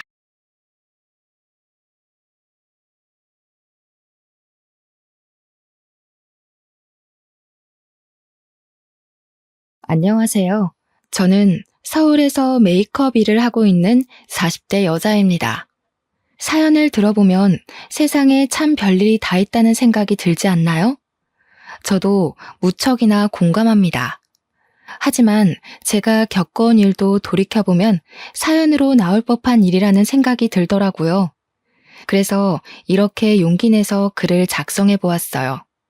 이제는 잊고 살고 있는 일이긴 하지만 평생 잊히지 않는 상처이기도 하고요. 혹시 저와 비슷한 상황에 처하신 분이 계시다면 절대 좌절하지 말고 제 이야기를 통해 위로를 받아가시면 좋겠어요. 저는 정말 지금이 너무 좋고 행복하거든요. 제가 겪은 일은 평범하지도 행복하지도 않은 일이지만 지금의 저는 정말 제 일도 즐겁게 잘하고 있고 행복하답니다. 그러니까 이 사연을 듣는 모두들 힘들고 어려운 순간이 있을지라도 포기하지 말고 주저앉지 말고 끝까지 나의 길을 걸어가시면 좋겠어요. 제가 그랬거든요. 이제부터 제가 겪었던 경악스러운 이야기를 해볼게요. 사실은 내 주변 친구의 이야기, 내 가족의 이야기, 내 애인의 이야기가 될 수 있다고 생각해요. 모두들 공감하시면서 재미있게 들어주시면 감사하겠습니다. 제 어머니는 미용 일을 하셨습니다. 동네에서는 1등으로 손이 빠르시고 가격도 저렴해서 인기가 많은 미장원을 운영하셨습니다. 어머니의 손은 항상 퉁퉁 불어 있었습니다. 어린 저는 어떻게든 엄마를 도와보겠다며 아주머니들 파마를 해주실 때 옆에서 헤어롤을 집어드리고 고무줄을 챙겨드리며 칭찬을 받았던 기억이 있습니다. 미장원에서 수건은 또 얼마나 많이 쓰이는지 아시나요? 제가 차마 그 많은 수건들을 빨지는 못했지만 빨래 건조대에 엄마랑 언니들이랑 같이 널며 이야기꽃을 피우던 따뜻한 기억이 있어요. 작은 미장원을 운영하셨던 엄마는 집안일을 하랴 미장원에서 일하시랴 몸이 100개라도 부족하게 바쁘셨어요. 엄마가 그저 좋았던 저는 엄마한테 찰싹 달라붙어서 거의 엄마 미용실에서 살다시피 했었네요. 하도 미장원이 놀이터라 생각하고 붙어 있다 보니 동네 아주머니들과도 가까이 지내며 저는 어른들께도 싹싹하게 잘 대하고 엄마를 따라 손재주도 좋은 아이로 자랐습니다. 그리고 저희 아버지는 남대문에서 액세서리 도매 소매업을 하셨습니다. 그래서 이른 새벽부터 늦은 밤까지 고생을 하시며 바삐 일을 하셨죠. 게다가 저희 아버지는 남대문에서 소문난 손 빠르고 발 빠른 제대로 된 장사꾼이라며 소문이 자자했던 사람이었어요. 하지만 아버지께서는 저희 가족들과 다정하게 시간을 보내지 못한 점이 지금까지도 아쉽다며 한숨을 내쉬곤 하시지만 누구보다 성실하고 가족들을 생각하셨던 분이라는 것을 저희 가족은 알고 있었죠. 그리고 제 위로 2명의 언니들이 있는데 언니들은 저와 나이 차이가 꽤 났습니다. 첫째 언니와 둘째 언니는 연년생이어서 어려서는 그렇게 많이 싸웠다고 하는데 성인이 되고는 둘도 없는 좋은 친구처럼 잘 지내고 저는 그 틈에 낄 수도 없어서 괜히 질투도 많이 했었답니다. 이렇게 사이가 좋은 2 언니는 나중에는 일도 같이 했어요. 각자 사회생활을 하면서 갖은 고생을 하다가 결국 안 되겠다 싶었는지 회사를 금방 때려치우고 같이 창업을 시작했습니다. 결혼 사업이라고 하죠. 옛날에는 소위 중매라고 했는데 요즘에는 결혼 매칭 플랫폼이라고 하는 결혼해줘 같은 업체의 시초라고 할 수 있는 일을 시작하게 되었습니다. 아무래도 어머니께서 미장원을 하시다 보니 동네 아주머니들끼리 서로 중매를 서주시고 실제로 결혼이 성사되는 모습을 자연스럽게 보고 자라서 그랬는지 언니 둘은 그렇게 사업을 시작했습니다. 저는 어려서부터 손재주가 좋은 편이었습니다. 그래서 나름 공부는 성실히 했었지만 제 손재주가 아깝다는 생각이 들어서 대학교 전공은 메이크업으로 정해서 일찌감치 메이크업 일로 돈을 벌었습니다. 대학 생활을 하면서 메이크업 일을 동시에 하다 보니 또래 친구들보다 사회 경험이 빠른 편이었습니다. 저는 그렇게 다양한 사람들을 많이 만나며 보고 배우며 성장해 갔습니다. 여느 날과 같이 저는 메이크업 일을 하고 있었습니다. 그날따라 저는 메이크업 출장을 결혼식장으로 가게 되었는데요. 그곳에서 운명의 상대를 만나게 되었네요. 다른 남녀의 운명 같은 날에 저의 운명도 이렇게 단정 지어질 거라고는 꿈에도 상상을 못했지만 말이에요. 저는 신부의 메이크업을 도와드리고 있었습니다. 결혼식 당일 새벽, 저는 하나하나 신중하게 오늘 누구보다 아름다운 신부일 수 있게 섬세하고 꼼꼼히 메이크업을 해드리곤 하죠. 그런데 사실 신부가 메이크업하는 자리에는 웬만하면 친정어머니나 남편 정도만 자리를 함께하는 경우가 많아요. 친정 언니들이라든지 가까운 친구가 찾아오기도 하고 같이 이야기를 하며 긴장을 달래주려는 경우도 있긴 하지만 말이에요. 그날의 경우 친정 오빠라는 분이 찾아오셨어요. 동생을 유달리 특별하게 생각했던 것 같아요. 여동생이 웨딩 메이크업을 하기도 전에 찾아오는 경우는 저도 일을 하면서 처음 보는 경우라 신기하긴 했어요. 너무 예쁘네, 우리 동생. 어쩜 공주님 같아. 최고다. 내가 봤던 모든 신부 중에 제일 예쁜 것 같아. 그래서였을까요? 괜히 눈길이 더 갔습니다. 저렇게 다정한 오빠도 있구나. 신기했습니다. 그분도 저에게 관심이 있었던 것 같아요. 여동생보다 더 앳되어 보이는 여자애가 웨딩 메이크업 담당 아티스트라며 열심히 화장을 하는 모습이 흥미를 끌었다고 해요. 원래는 메이크업 받는 본인이나 신부들과 주로 대화를 하며 메이크업을 완성하게 되는데 당시 웨딩 메이크업을 했을 때에는 신부님 오빠분이랑 더 신나게 이야기를 했어요. 여동생이신가 봐요. 정말 예쁘셔서 화장을 진하게 하지 않아도 신부 화장이 참 예쁘게 되네요. 그렇죠? 제 동생이에요. 메이크업 해주신 분도 예쁘신걸요? 민낯이신 것 같은데 아주 빛이 나시네요. 그것이 오빠와 첫 만남이었습니다. 결혼식은 예쁘게 잘 올라가게 되었어요. 결혼식 전후로 계속 수정 화장을 도와줘야 해서 제가 신부 측에 계속 붙어서 도와드렸었죠.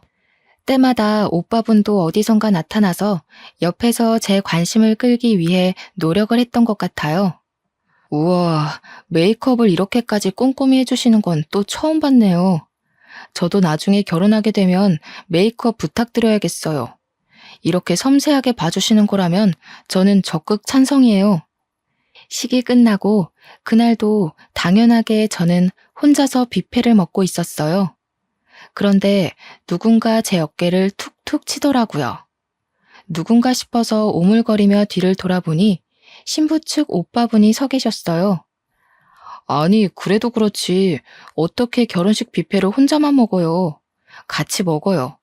같이 먹어야 더 맛이 있지 않겠어요?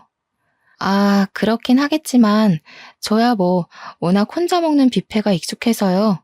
웨딩 메이크업이 처음도 아니기도 하고요. 그러려니 하고 그냥 식사하고 있었어요. 금방 먹고 일어나서 그 다음 출장 다녀와야 하거든요. 어이구, 그렇구나. 어린 나이에 벌써 그렇게 부지런하게 일을 하는 것 보니 금방 부자 되겠어요. 멋지네요. 저와 오빠는 신나게 이야기를 했습니다.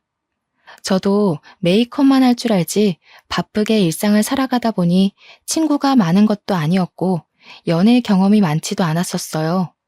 그래서 누군가 저에게 관심을 가지고 이야기를 할 수 있다는 게 참 좋았죠. 오래 두고 볼 일이지만 저랑 꽤 잘 맞는다는 생각이 들었습니다. 하지만 즐거웠던 대화를 통해 들었던 이야기 내용들이 모두 즐겁기만 한 것은 아니었습니다. 우선은 저보다 나이가 꽤 많았는지 제 나이를 알고는 본인의 나이를 밝히지 않더군요. 저는 대학생의 메이크업 전공을 하고 메이크업 쪽으로 아르바이트를 하며 경력을 쌓아간다는 이야기를 했어요. 제 이야기를 다 듣고 자신에 대해 소개하겠다며 본인의 커리어에 대해 들려주더군요. 저는 남대문에서 작은 사업을 하고 있어요. 다양한 액세서리부터 의류까지 다양한 종류의 물건을 소매로도 판매하고 해외로도 유통하고 있는 무역업까지 하고 있어요. 어머, 남대문 쪽에서 일하고 계셨군요. 저희 아버지도 남대문에서 일하시는데 뭔가 괜히 더 반갑네요. 일하기 바쁘고 힘드실 텐데 젊으신 나이에 대단하시네요. 제가 오빠에 대해 살짝 칭찬을 하니 그 칭찬이 너무 좋았나 봐요. 저에게 사업 이야기를 계속 늘어놓으며 자랑을 하더라고요. 이야기는 꼬리에 꼬리를 물고 계속되었어요. 시간이 가는 줄 모르게 대화를 하다 보니 저는 그 다음 일을 하러 가야 하는 시간이 다가왔습니다. 나중에라도 밥이나 함께 하면 좋겠다며 연락처가 있는 명함을 주더라고요. 혼자 밥 먹지 말고 밥 먹을 때 나 불러줘요. 사실 나도 혼자 밥 잘 먹거든요. 근데 혼자 먹기 싫을 때 있기도 하잖아요. 저만 그런 거 아니죠? 연락 주세요. 오늘 대화 너무 즐거웠네요. 오래간만에 말이 제대로 통하는 사람을 만난 것 같아서 기분도 좋고 밥도 맛있네요. 같이 먹으니까 더.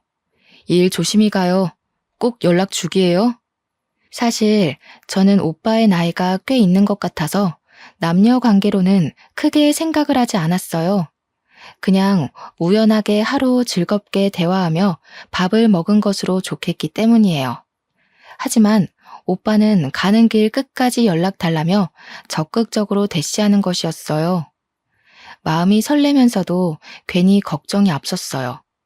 저는 아직 아르바이트로 전전하는 대학생 신분밖에 되지 않았기 때문이에요. 그렇게 오빠와는 다음 만남을 기약하며 자리를 뜨게 되었어요. 저는 연락처를 받고는 고민이 끝이 없었어요. 이렇게 만나보는 게 맞나? 아니, 연락을 해서 정말 밥만 먹어도 되나? 결국 저는 아르바이트 후에 혼자 밥을 먹다가 받았던 명함을 꺼내들고 연락을 했습니다. 저 지금 혼자 밥 먹고 있는데 같이 식사하시겠어요? 저는 사실 속으로 나이라도 제대로 알고 헤어지더라도 헤어져야겠다는 생각으로 그 오빠에게 연락을 했던 거예요. 민영 씨? 왜 이제야 연락했어요? 기다리고 있었는데. 저는 아직 점심 식사 전이에요. 어디에요? 당장 갈게요. 그렇게 저희는 만남을 갖고 점심 식사도 함께, 저녁 식사도 함께 하며 시간을 보냈네요. 오빠는 나이가 생각보다 많았어요. 저와 띠동갑 15살 차이가 났던 거예요. 이제 돌이켜볼 때 오빠 입장에서 나이를 이야기해봤자 본인 손해라는 생각에 조용히 아무 이야기도 안 하고 그 다음 만남을 기약했던 것 같다는 생각이 들어요. 저는 20대 초반, 오빠는 30대 중반의 나이였으니 딱 봐도 제가 얼마나 어리고 앳되어 보였겠어요. 대화를 할수록 나이 차이가 세대 차이처럼 느껴지는 구석이 있었습니다. 공감하고 좋아하는 가수나 TV 프로그램이 달랐지만 생각의 차이는 적었어요. 나름 취향도 비슷했죠. 좋아하는 음식도 비슷했고요. 제가 여느 20대 여자애들과 다르게 국밥을 그렇게 좋아했거든요. 그래서 오빠와는 만날 때마다 국밥을 꼭 한 끼니는 먹으면서 친해지고 대화도 자연스럽게 할 수 있었어요. 오빠도 꽤나 국밥을 좋아하는 사람이었던 것이죠. 그렇게 서로 호감을 갖고 몇 번의 만남 끝에 저희는 사귀기로 했습니다. 저에게는 첫 연애였네요. 제가 뭣도 몰랐죠. 그냥 대화가 되고 나를 좋아해주는 사람이다 싶으니 풍선처럼 마음이 한순간에 부풀더군요. 그래도 데이트를 하면서는 데이트 비용도 오빠가 다 지불하고 항상 다정하게 대해줬어요. 그게 저는 사랑이라고 생각했죠. 하지만 제가 사귀고 있는 남자에 대해 가족들과 몇 없는 가까운 친구들은 반기를 들었어요. 그리고 사실대로 말씀을 드렸다가는 아빠가 집에서 쫓아낼 것만 같아서 아버지에게는 비밀이었던 연애였어요. 아무리 좋다, 괜찮다, 나를 사랑해주고 나도 사랑해준다는 이야기를 해도 15살 나이 차이가 난다는 이야기를 하면 미친 거 아니냐, 헤어져라, 정신 차려라, 미성년자랑 연애하는 정도 아니냐며 남자가 도대체 정상적인 사람은 맞냐고 무척이나 뭐라고 했어요. 특히 두 언니와 어머니가 진절머리를 치며 싫어하셨죠. 두 언니는 게다가 결혼정보업체 일을 하다 보니 더더욱 반대가 심했어요. 나이 차이가 나는 결혼을 직접 보고 그들이 어떻게 지내는지도 지켜본 경우가 많았기 때문이었죠. 나이 차이가 많이 나는 어떤 커플은 그렇게 사이가 소원해질 수 있겠지만 그 커플이 저는 아닐 거라 생각했어요. 저는 제 결혼 생활과 제 남편에 대해 자신이 있었기 때문이에요.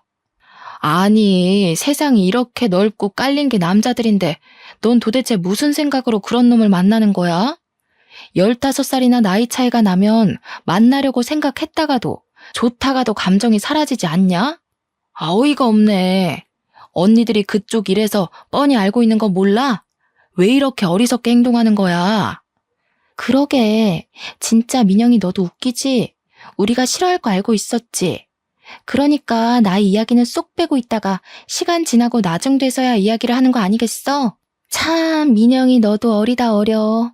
그 남자놈은 무슨 도둑놈 심보인지 알 수가 없네.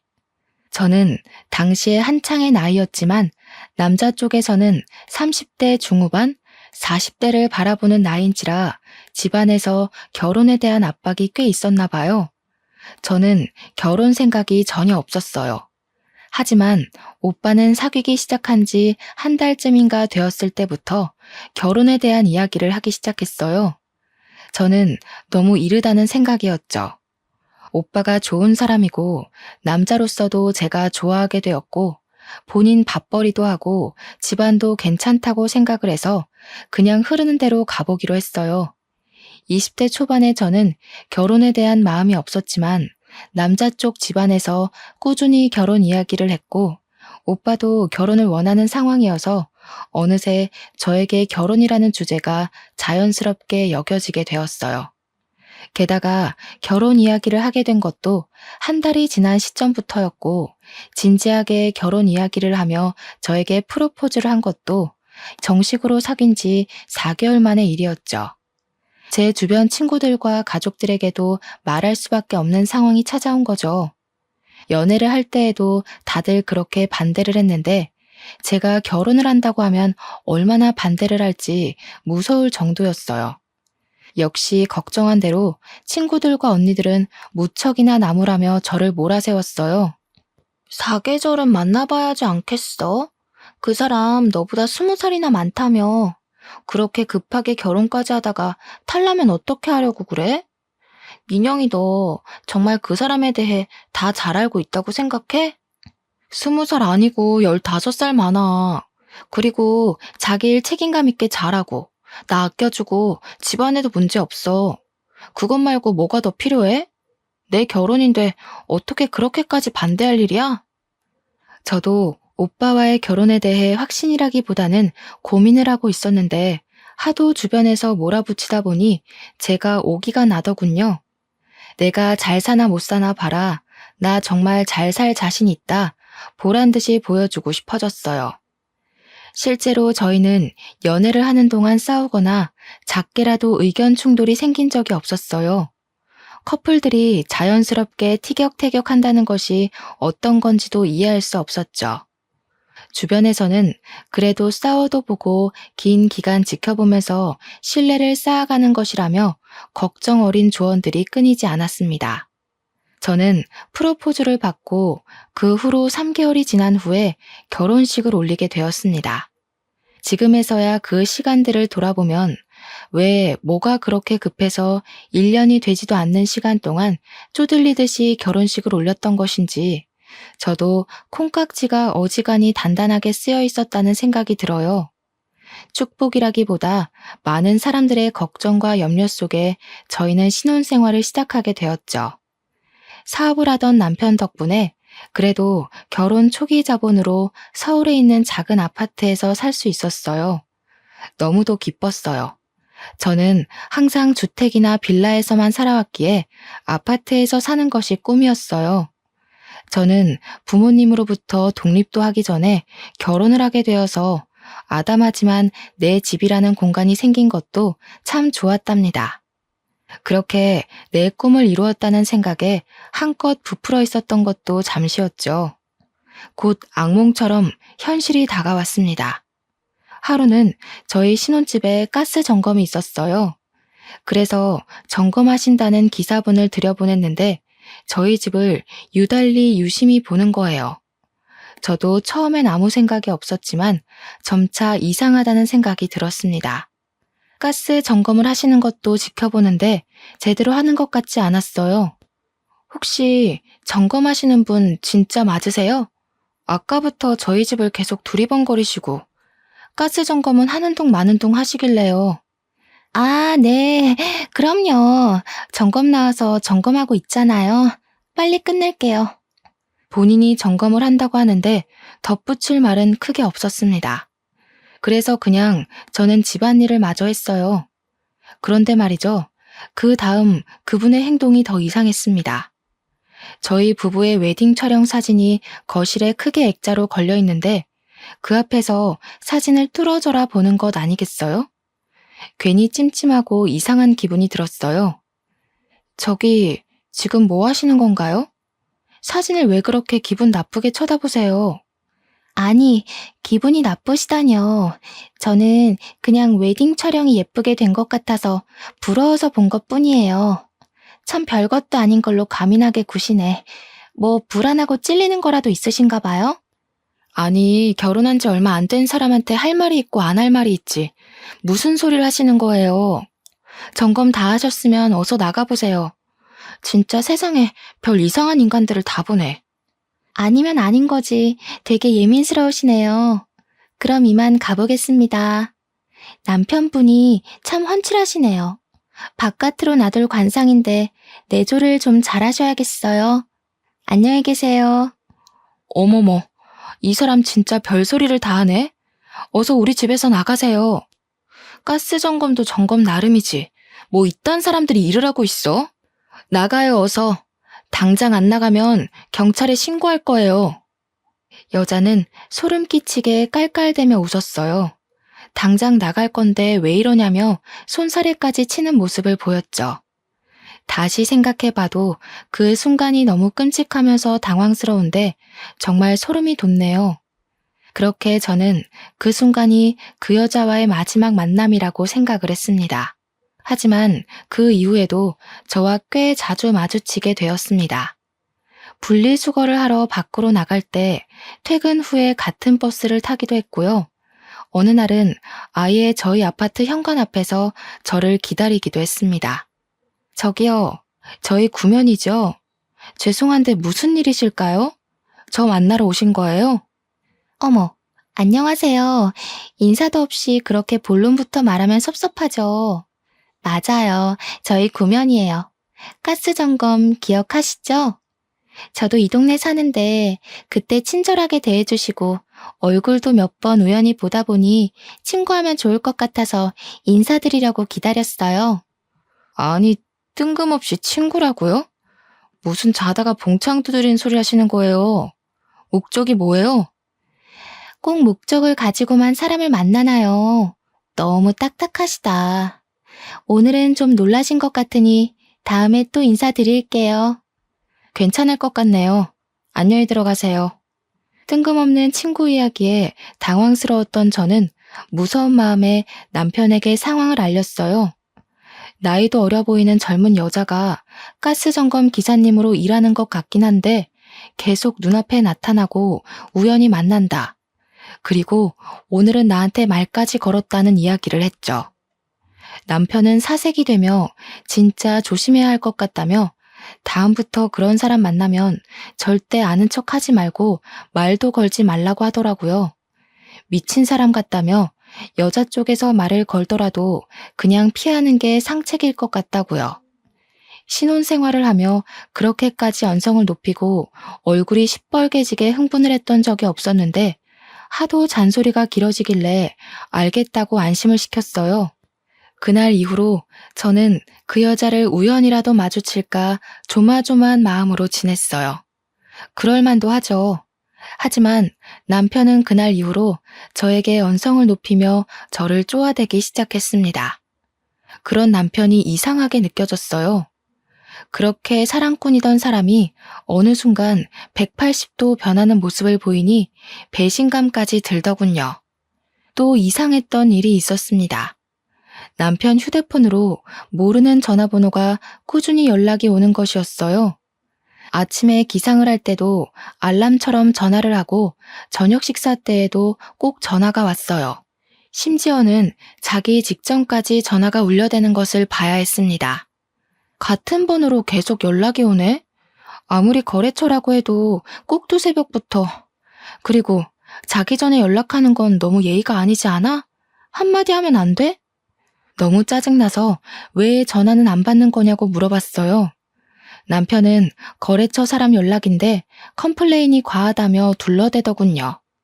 남편의 사업 문제만 아니어도 그냥 차단을 해버리는 건데 차단을 할 수도 없는 상황이라 그냥 특이한 거래처 사람이겠거니 넘어가려 했습니다. 하지만 그 후로 남편은 계속 이상했습니다. 제가 느꼈던 가장 큰 변화는 핸드폰 비밀번호를 바꾼 것이었어요. 남편의 비밀번호는 헷갈리고 귀찮다며 0000 이렇게 4자리를 썼습니다. 그리고 휴대폰에 크게 비밀이랄 것도 없었어요. 하지만 어느 날부터인가 다른 비밀번호를 쓰고 있더라고요. 여보, 비밀번호 바꿨던데? 왜 바꿨어? 귀찮다면서. 아, 그냥 도난이라도 당했다가 괜히 일나면 복잡해지잖아. 이런 핑계를 다 대더라고요.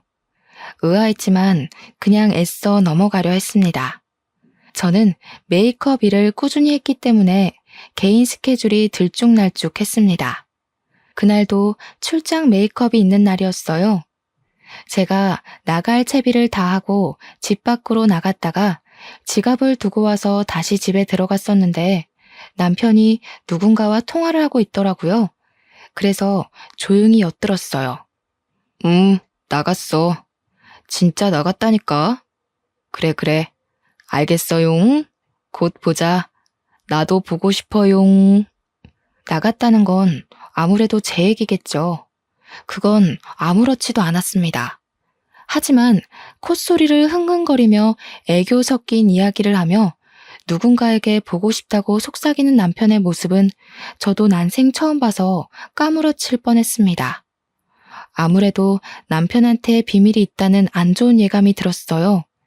지금 아는 척을 해야 하나, 나중에 크게 제대로 잡아야 하나, 순간 고민이 들더군요. 하지만 이내 아니겠지, 제 마음 편하자고 넘어가려 했었네요. 그렇게 저는 일을 하러 나왔습니다. 조용히 남편에게 들키지 않고요. 하지만 제가 죄를 지은 것도 아니고 잘못한 것도 하나 없는데 집에서 들어가고 나가는 것도 눈치 봐야 하고 남편의 덜미를 어떻게 잡아야 하는지 고민을 하는 상황도 너무 열이 뻗치더라고요. 하루 종일 머릿속을 떠나지 않았어요. 남편이 다른 여자와 뒹구는 모습까지 상상이 되니까요. 끔찍했어요. 차라리 현실을 마주하고 끝내려면 빨리 끝내버리는 것이 낫겠다는 생각이 들었어요. 제 생각이 확고해진 계기가 있었습니다. 여태 한 번도 없었던 해외 출장을 간다는 것이었어요. 신혼 1년도 지나지 않았는데 어떻게 이럴 수 있는 거지? 정말 눈물이 핑 돌더군요. 아무리 좋게 생각해보려 해도 쎄하다 싶고 이상하다는 생각이 계속 끊이질 않았어요. 그렇게 언니들한테 조언을 구했습니다. 언니는 난리를 치면서 남편 머리채를 뜯어놓고 말겠다며 무지하게 화를 냈어요. 언니들은 같이 사업을 하며 불륜에 관한 이야기를 많이 듣다 보니 이골이 난 상태였더라고요. 덕분에 제대로 조언을 들을 수 있었습니다. 우선은 증거가 될 만한 자료들을 모아야 한다고요. 그냥 화가 난다고 화를 내지르는 게 답은 아니라고 하더군요. 그래서 증거 수집을 위해 저와 언니는 고민 끝에 사설 탐정분을 고용하기로 했습니다. 증거 수집을 제대로 해야 하기 때문에 너무 놀라거나 당황스럽다고 피하시면 안 됩니다. 저는 사진을 계속 찍을 거예요. 마음 단단히 잘 먹으시고요. 바람난 남자들 앞뒤 안 가리거든요. 많이 봤습니다. 너무 상처받지 말고요. 고용한 사설 탐정을 따라 남편의 뒤를 따라가 보았습니다. 남편의 치밀함에 기가 차더군요. 우선 차량부터가 남편 소유의 차가 아니라 렌터카로 빌려 타더라고요. 이때부터 마음은 이미 울컥울컥했습니다. 렌터카를 대여해서 서울 외곽으로 빠지더군요. 입이 다물어지지 않았어요. 분명 저에게는 중요한 해외 출장이라고 했거든요. 그렇게 서울 외곽을 달려 도착한 곳은 한 허름한 호텔이었습니다. 들어가지 말라고 속으로 그렇게 빌었는데 남편은 기어코 호텔 방으로 들어가더군요. 탐정부는 우선 남편이 호텔로 들어가는 사진부터 렌터카까지 사진을 찍었습니다. 저는 이게 현실인지 꿈인지 어벙했어요. 같이 동행한 언니가 정신 똑바로 차리라며 제 남편 욕을 쏟아붓고 제 손을 잡고 호텔 방으로 향했습니다. 사실 상상만으로도 끔찍한 일인데 직접 제 눈으로 보면 정말 쓰러질 것만 같았어요. 그래서 한참을 망설이고 문 앞에서 기다리다 제가 선택한 남자의 실체를 제대로 마주하고 깔끔하게 끝내자는 다짐을 하며 방문을 두드렸죠. 누구세요? 남편은 꼴보기 싫은 차림에다가 황당한 얼굴로 저를 쳐다보았습니다. 그리고 남편의 내연녀라는 인간을 봤어요. 낯설지 않은 얼굴, 기억 저편에 있던 사람이었습니다. 아니, 여보, 저 여자 나한테 무시하라고 했던 여자잖아. 그게 아니라 할 말이 없다. 미안해. 내연녀는 저희 집에 가스 점검이라며 들어와서 구경을 하고 웨딩 사진을 그렇게 유심히 보던 여자. 길에서 버스에서 우연이라기에 너무 자주 마주쳤던 여자. 나와 친구를 하고 싶다며 먼저 이야기를 걸었던 그 여자였습니다. 기가 차고 어이가 없더라고요. 다리에 힘이 풀려 주저앉았습니다. 처음엔 믿기지도 않고 하도 어이가 없어서 눈물이 나오지도 않았어요. 그냥 현실이 아니라고 부정을 했었죠. 옆에서 제 언니는 내연녀의 머리를 쥐어뜯기 시작했습니다. 그리고 사설 탐정은 계속 셔터를 누르며 사진을 찍었습니다. 남편과 내연녀는 뒤엉킨 채 서로만 감싸 안았습니다. 부끄러운 줄 알았다면 제 눈앞에서 도망쳐야 하는 게 맞지 않나요? 게다가 되려 저희한테 소리를 고래고래 지르며 뭐 하는 거냐고 욕을 하더라고요. 적어도 남편이라는 사람은 저에게 미안하다는 이야기를 할 줄 알았어요. 하지만 바람을 피우면 원래 이렇게 간이 커지고 이기적이게 되는 걸까요? 아니면 이기적이고 못된 사람들이 바람이 나는 걸까요? 어떻게 저한테 미안하다, 잘못했다 한마디가 없었을까요? 정말 무릎을 꿇고 싹싹 빌어도 용서를 해주지 않을 판에 다시 생각해도 괘씸해 죽겠네요. 알고 보니 제 남편 여성 편력이 아주 대단하고 화려했던 과거를 가지고 있던 사람이었더라고요.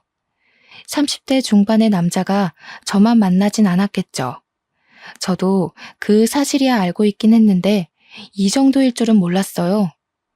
노래방 도우미 여자부터 대학생, 거래처 사람 등등 도대체 세려야 셀 수 없을 정도로 많은 여자들을 만나왔더라고요.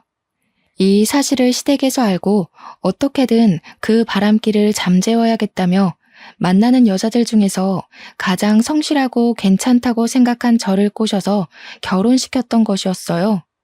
하지만 시댁의 바람은 그저 바람이었던 것이었죠. 남편의 바람기는 잠재워지지 않았고 자기 성격 못 이기고 이리저리 여자들 만나며 그렇게 휘두르며 살았던 거예요. 이 모든 일이 신혼 1년이 안 되어서 일어난 일이라니 저도 말씀드리면서도 믿기지가 않네요. 그리고 내연녀와는 무슨 관계이고 언제 어떻게 만났으며 왜 결혼을 했음에도 더러운 관계를 유지했느냐고 물었어요. 남편의 대답이 더 기가 찼죠. 둘이 처음으로 만난 것은 제가 메이크업을 해줬던 동생 결혼식장, 저와도 처음 만난 곳에서 내연녀와도 처음 만났던 것이죠. 기가 막히는 상황에 어이가 없어서 이 얘기를 들어야 하나 말아야 하나 고민이 되었지만 얘기나 들어보자는 마음으로 이악 물고 얘기를 들었습니다. 남편이 설명하는 내연녀의 실체는 여동생의 결혼식장에서 만났던 여동생의 친구분이었다는 거예요. 저와 그렇게 연애를 시작하고 만나는 동안에도 여동생 친구라는 사람을 동시에 만나왔던 것이더라고요. 이걸 눈치도 채지 못했던 제가 어찌나 바보같이 느껴지던지요.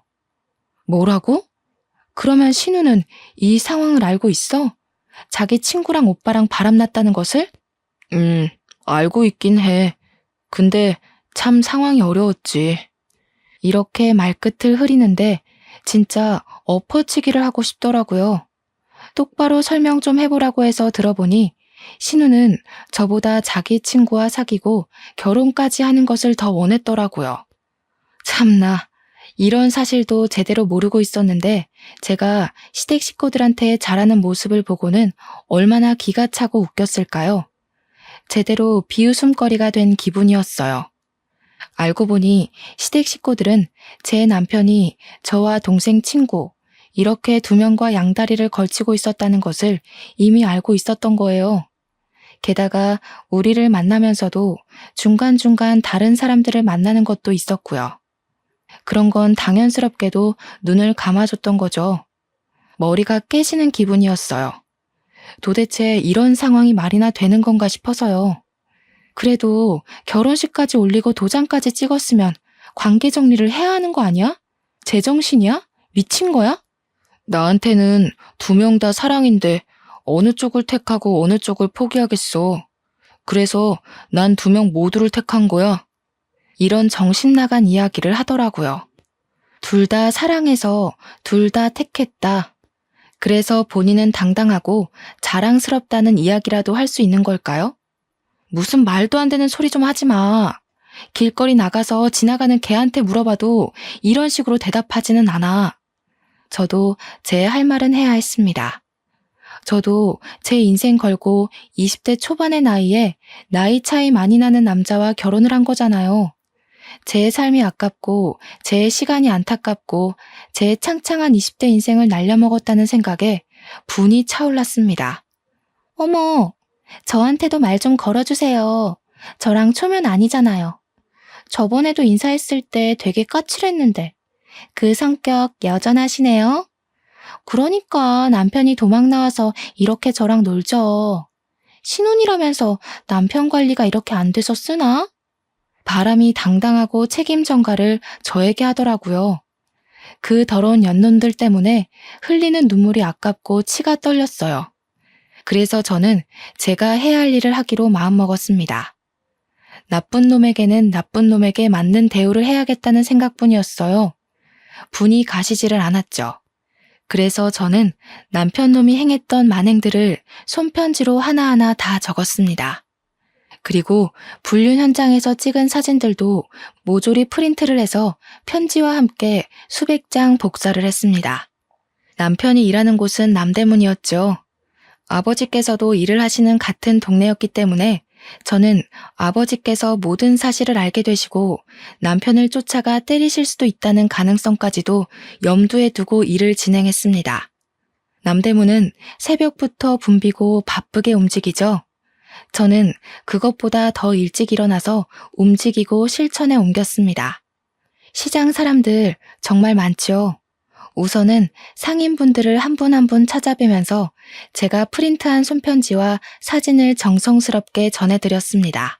어머머, 세상에 어떻게 이런 일이 있다냐.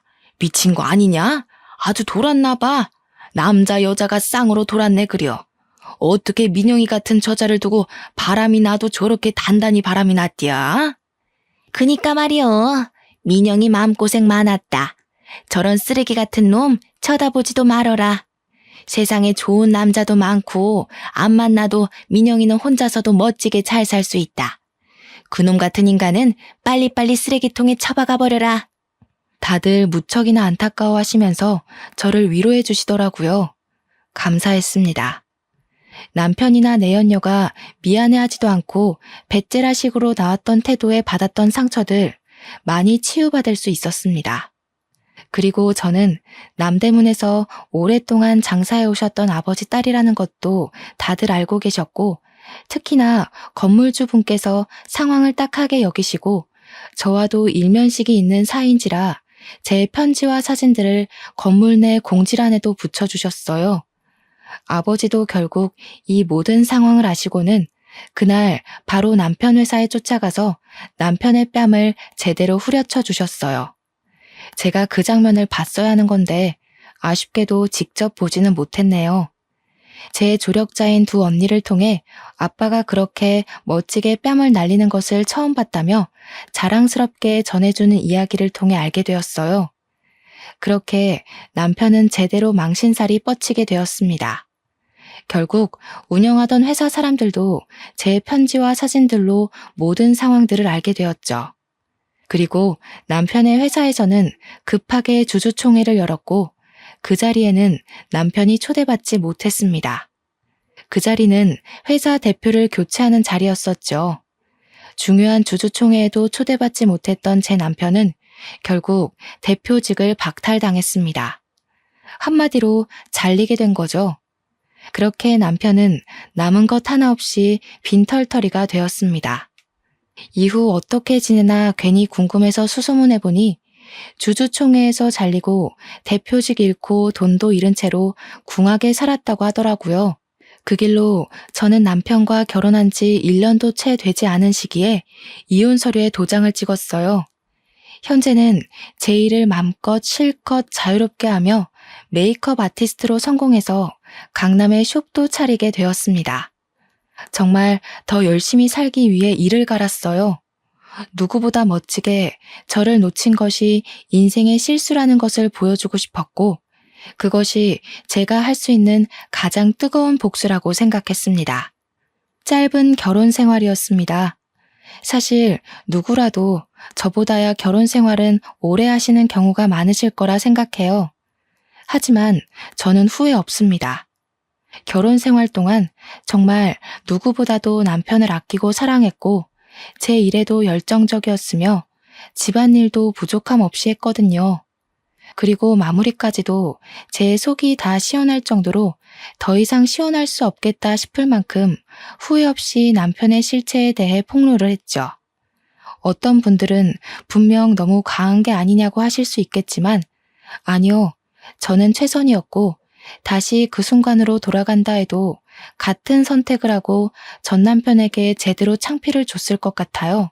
사실 제가 그렇게까지 하지 않았더라면 남편은 분명히 새로운 여자를 만나서 자기 원하는 대로 가지고 놀다가 질리면 또 새로운 여자들을 만나고 문어발식으로 만나고 양다리에 세 다리, 네 다리 걸치며 그렇게 색광처럼 살았을 거예요. 그리고 어떤 분들은 바람에 대해 눈 감고 넘어가는 경우도 있을 거라 생각해요. 저도 존중하고 이해합니다.